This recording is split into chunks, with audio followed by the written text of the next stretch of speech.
Welcome back. You're watching News Centre. There has not been much political headway in the Delhi water crisis issue. Haryana has refused to supply an additional 100 million gallons of water per day, and the situation has not changed despite senior Aadmi Party Minister Atishi's indefinite hunger strike since last Friday. In fact, she was admitted to hospital earlier today after her health deteriorated. AAP's Rajya Sabha MP Sanjay Singh said that the party will raise the Delhi water crisis issue in Parliament. Ratings agency Moody's in a report highlighted that India needs to invest in water infrastructure, warning that the rising stress on water could dent its sovereign credit profile. Let me go across to Nitin Bassi, Senior Program Lead at Council on Energy, Environment and Water. Also Shilp Verma, Deputy Country Representative at International Water Management Institute with us. Let me go across to Nitin first. Nitin Bassi, let me explain to us, is this just a problem of Haryana not releasing enough water? Because we hear the same allegation made by Delhi over the last 10 to 15 years. Come every summer, you have this allegation that Haryana is not releasing enough water. Do you think that is the only problem, or we're not making sure that different pockets of Delhi are being planned in the right way for the future? Yeah, first of all, thank you so much for inviting us to this debate. I think what you are trying to point out is the right direction as well. See, this particular deficit, whether it's 300 mgd or which is now 400 mgd because of the less water that is being released or water not available in the reservoirs upstream, and therefore, it is difficult for even the upper riparian state to release them. But this issue is there for long. And, just to kind of flag that, in summers, the issue becomes more serious because, the demand for water increases. And given this year, we also experienced high, temperatures. There were heat wave conditions. So demand for irrigation increased, demand for domestic supplies increased, and also the evaporation from the existing reservoirs increased. So because of all of these, the water which is allocated for Delhi was also reduced.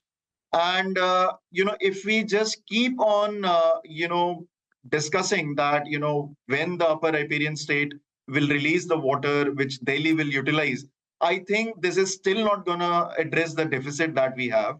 And unless and until, in addition to water augmentation, we also focus on how to plug the leakages that happens through the water supply system. We mainstream reuse of treated wastewater. I think it will be difficult to address this gap in the near future. Right. Shilp, if I can come to you, we have a Jal Shakti ministry, but the national capital, come summer, is always deficient when it comes to water supply. How do we make sure that we work with a 10-year, 20-year vision for water supply for a city like Delhi? Yeah, I think Nitin mentioned most of the points, but the main issue is that we've been depleting a bank of water that we have over the past 20, 25 years, which is groundwater. That groundwater actually services 50% of the demand in Delhi. It's not just surface water. Delhi and Haryana and other states can keep fighting over surface water, but the most reliable source of water that we have in any place is actually groundwater. And that is a resource that we've been mismanaging. You look at what is happening to groundwater levels, not only in Delhi, but every urban center. And unless we manage that resource better, I think every summer with climate change and variability in rainfall, every big urban center is going to face this problem. That is when we can use the groundwater resource as a bank. We can take out water from groundwater, use it in the summer, and then we need to then replenish that resource by recharging water by using our rainwater belt. I think that is the vision that cities like Delhi needs to have. I think we need to stop depending on upper riparian states. Cities like Delhi need to take a lead and say, we are going to become water positive. If we are going to use 1,000 million gallons per day, then we are also going to create those 1,000, either by recharging groundwater or harvesting rainwater, or by treating our wastewater. 80% of the water that we use or that the Delhi government supplies is generated as wastewater. We can treat it and reuse it. These are all the things that we can do to basically create new water resource without, relying on the politics of interstate disputes. Right. Nitin, coming to you, today a Moody's report has really highlighted the concerns on water security. They have said that if we are not able to mitigate this crisis, this will be an industrial problem for industries like coal, industries like steel as well, which use a lot of water. How do you think we need to make sure that we address our industrial concerns, address the concerns of our own citizens, not just in Delhi, but across the country? What kind of a vision plan do we need to work with? And those issues that Shilp also raised and you raised about treating sewage water and making sure we replenish groundwater, we have heard these solutions earlier, but what stops different state governments, municipal bodies from not implementing them? Yeah. See, what happens is, specifically, if I talk about the reuse of treated wastewater, now, it has to be done as per a specific plan.